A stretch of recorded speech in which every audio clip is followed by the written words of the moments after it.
Hello, welcome to Mutual of Omaha's Wild Kingdom. I've just returned from a most exciting and unusual sea hunt in the Pacific Ocean. It all took place on this 41-foot vessel, the Geronimo. This ship is used by marine land of the Pacific to capture porpoises, moray eels, sharks, and other specimens for their famous oceanarium. The men of the Geronimo are experts at capturing marine animals and use a strange assortment of equipment. This bottle, for example, contains a special drug that'll anesthetize fish if you time it just right. With these tongs, you can capture more dangerous animals if you're quick enough. And on the bow of this boat is a unique piece of equipment used to capture the smartest mammal of the ocean. Let me show you.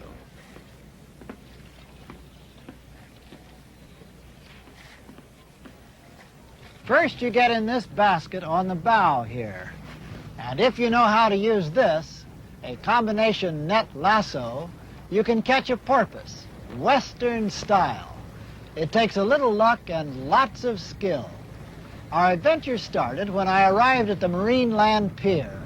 The crew of the Geronimo was all set to go.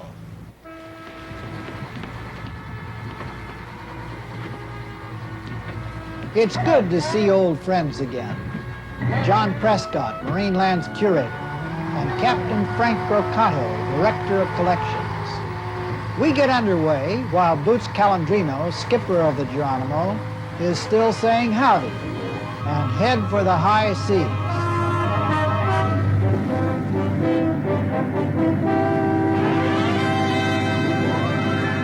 Captain Frank sights a disturbance in the waters to starboard.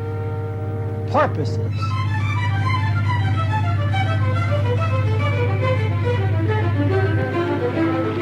They're on the move, and it's clear that we won't be able to get close enough to catch any of them today.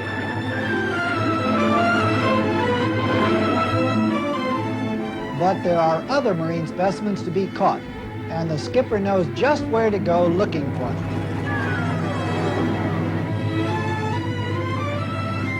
In the waters off this desolate island are some of the strangest fish in the Pacific Ocean. As we come to anchor, everyone makes ready. Cameraman Ralph Nelson goes first. A last-minute adjustment of equipment with John Prescott, who'll do the catching today, then in we go.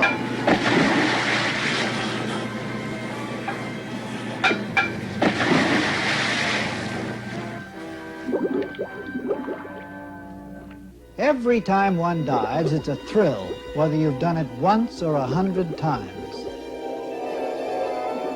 You feel you've crossed the threshold into another world, a wonder world of half-light and shadow, a universe where danger always lurks. The camera's light illuminates some of its wonders, bright-colored fish and underwater life, every hue of the rainbow, such as these sea anemone, flower-like, plant-like, but really animals, catching food with their tentacles. There are also dull-colored crustaceans like this cancer crab. Our hunt begins. John's going to anesthetize fish by spraying them with a drug from that rubber bottle next to his air tank. And I don't want to miss this unique action. That's a tree fish, and there goes the drug. But where's the fish? Ah, there it is. The drug's taken effect. It's not easy transferring it from the net to the plastic holding bag, and I hurry to lend a hand. But John's doing just fine. Our first rare captive is a little befuddled, but quite unharmed.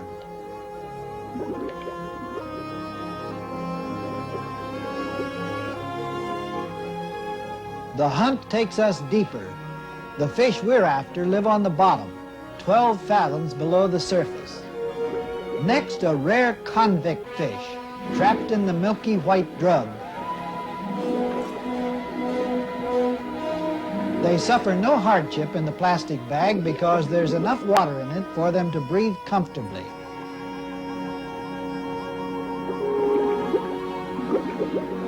With the help of the cameraman's lights, John finds another specimen, a scorpion fish.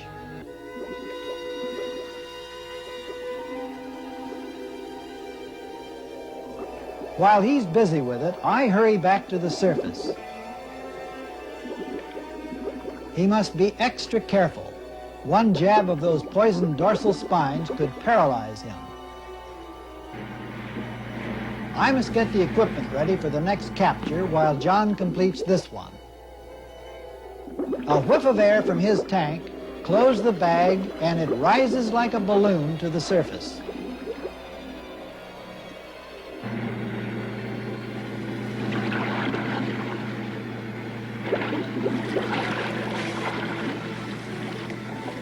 John's seen a moray eel. He'll need the tongs and a lot of luck if he's going to catch it. That one? Okay, yeah.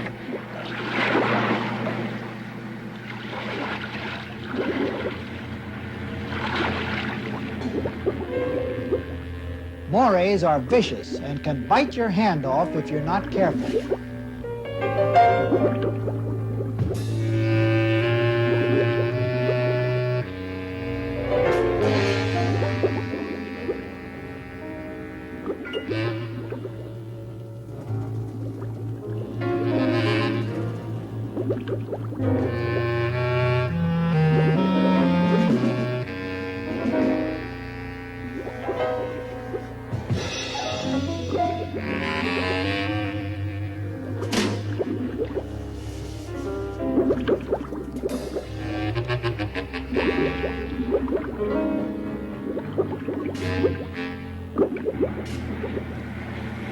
Once it reaches the surface, the moray eel puts up a terrific struggle.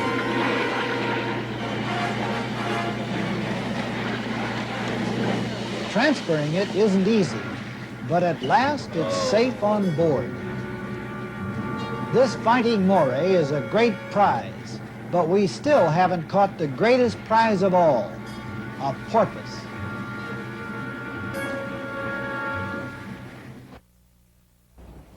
We had all the specimens we wanted, except the most important one. Then we got a radio report that porpoises had been sighted farther south. We raced to the position. Equipment was checked and rechecked. We didn't want anything to go wrong when our chance came to net a porpoise.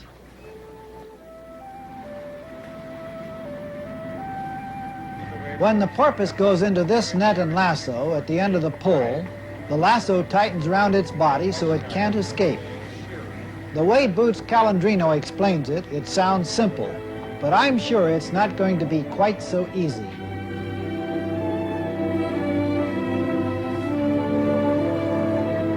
So we head south. Benny Falcone rechecks the line from the lasso. If it should get tangled, we can say goodbye to the porpoise. Boots goes out to his catching position. We're all set for action.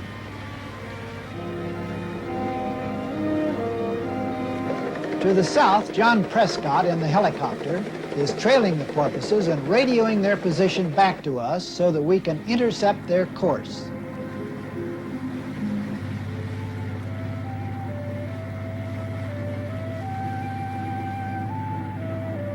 Even with a copter, it's difficult following them because they keep altering direction. 1 minute they're there, and then before you know it, they've disappeared. And you have to hunt and try to guess their new course. Also, they swim at a terrific speed, 30 knots, as fast as a Navy destroyer. The sunlight reflected off the waves adds to the difficulties of the spotters.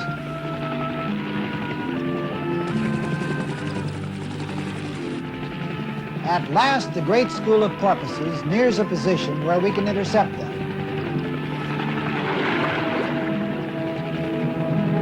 The news is radioed back. Read you fine, John. Over. Well, your Porpoise got about 1 mile south of the present position of the driver. Looking forward to seeing you down here. Fine, John. Got your position. 1 mile south of our present position now, and we'll head that way immediately. The school is less than a mile south of us now. Excitement builds as we race towards the interception point. Everyone is keyed up and on the alert.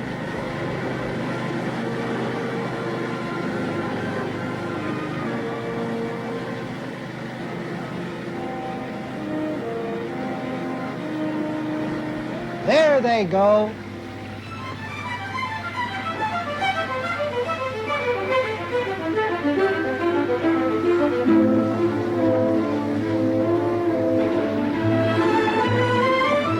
The porpoises suddenly alter direction and veer to starboard. Only Captain Frank's experience keeps us on their trail. He must maneuver the Geronimo so that Boots is positioned just above the racing porpoises. Our plan of capture is based first on the knowledge that these are not fish, but air-breathing mammals like whales, so they can't stay under too long. And second, that they love to play beneath the bow of a ship. If they'll do that, Boots may be able to net one when it comes to the surface for air. But the whole trick is to do it when the porpoise is not looking. If he sees the net coming, he's off like a flash.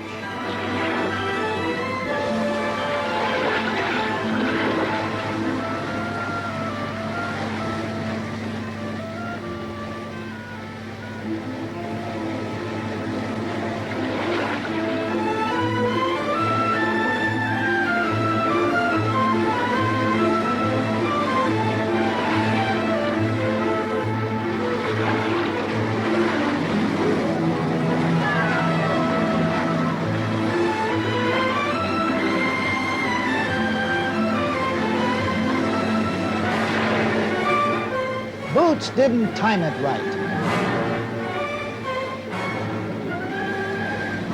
You can see how he feels about it. We'll have to start all over again.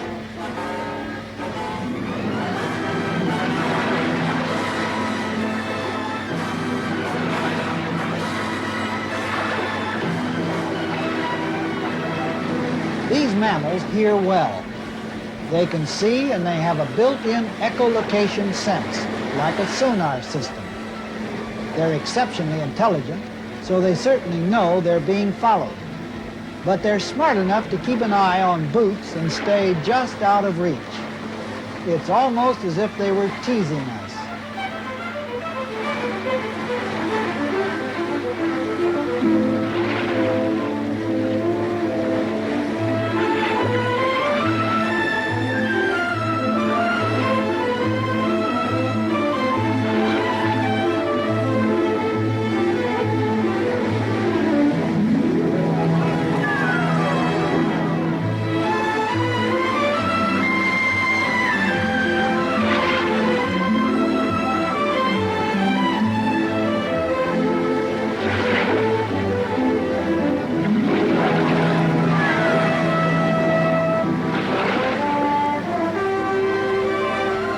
This is really back-breaking work, but if we don't catch one now, we're in trouble because our fuel is running low. The sky's overcast, and it looks like a squall's approaching. Once more, Boots is maneuvered back into position. It's now or never.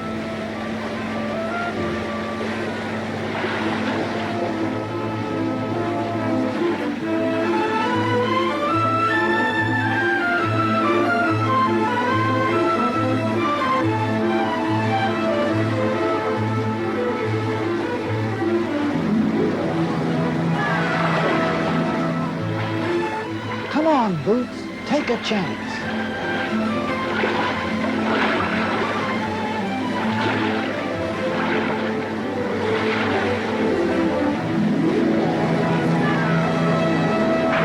He got it. Then he's ready with the line. No snags as it goes out. And there he is.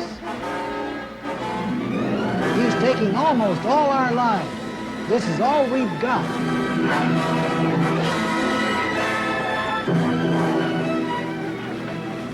At last he slows.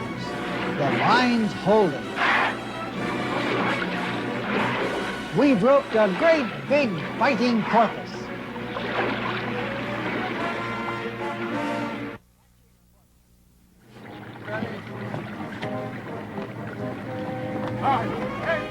We've roped our porpoise, but now the problem is to land it. We have to go out and get it with the skiff. Hauling it aboard the Geronimo would injure our prize, and we must hurry, because porpoises have been known to slip out of the net lasso.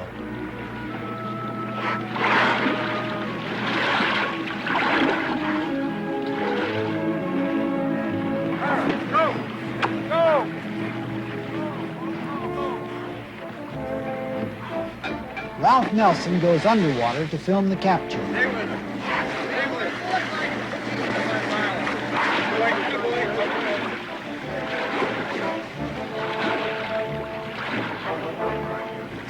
With 3 of us in one small skiff, we're going to have problems landing the porpoise without capsizing.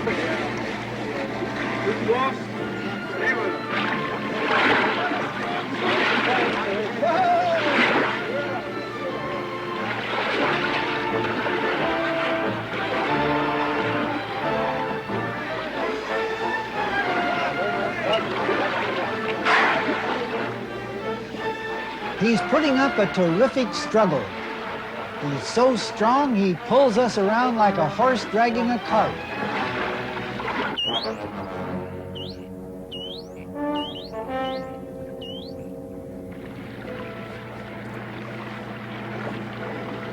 At last, Benny gets him alongside, and he almost capsizes us.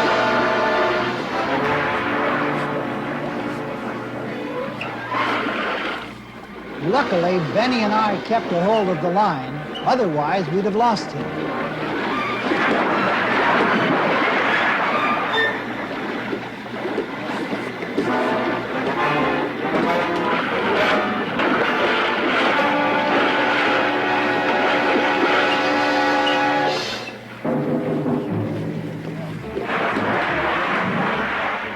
Again, he gets away, and this time takes most of the line.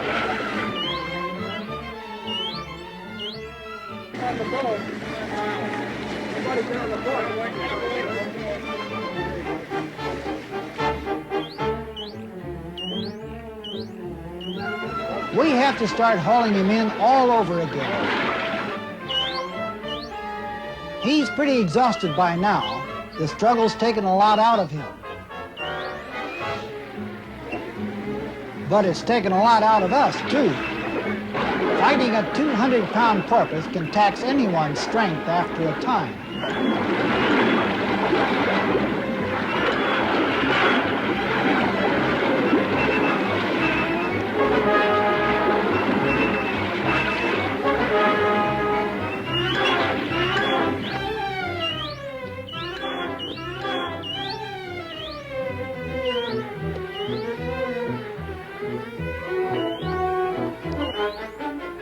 Even when he's next to the skiff, it's difficult to grab the net with him struggling.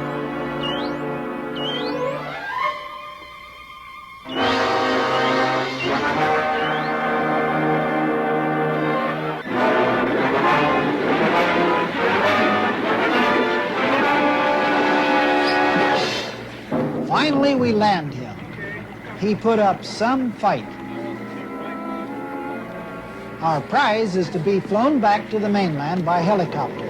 It's quicker than going back by sea. He'll travel in this stretcher. In less than an hour, our porpoise will be in Marineland's giant oceanarium. The sun breaks through as John Prescott in the copter arrives on the scene.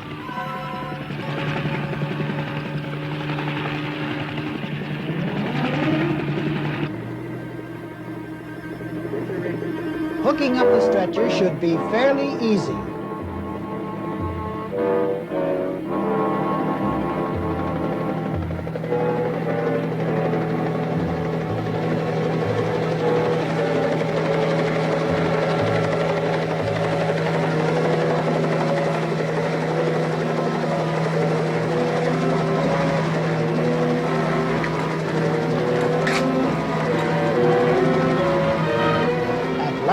look up is made.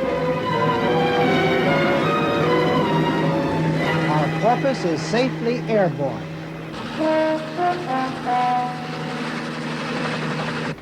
But hold on, something's wrong. One of the lines from the stretcher is foul, and the porpoise might slip out.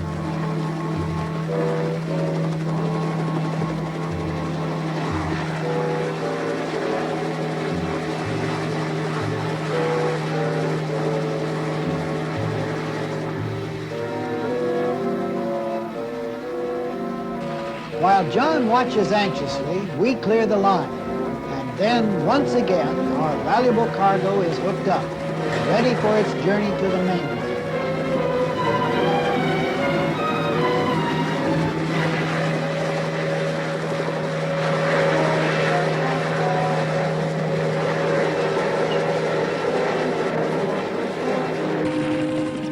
A sea mammal caught in the ocean flies through the air, the last act of our incredible adventure in search of a porpoise.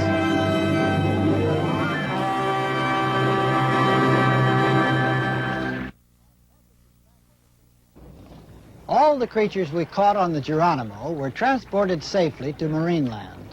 Some will go on exhibit for the pleasure of all. Others, like the highly intelligent porpoise, may appear in one of their famous aquatic shows. Zoos and oceanariums such as this provide scientists the opportunity to observe and study at close range the inhabitants of our lands and seas. They also provide for young and old alike an understanding and love for all the creatures that inhabit the wild kingdom.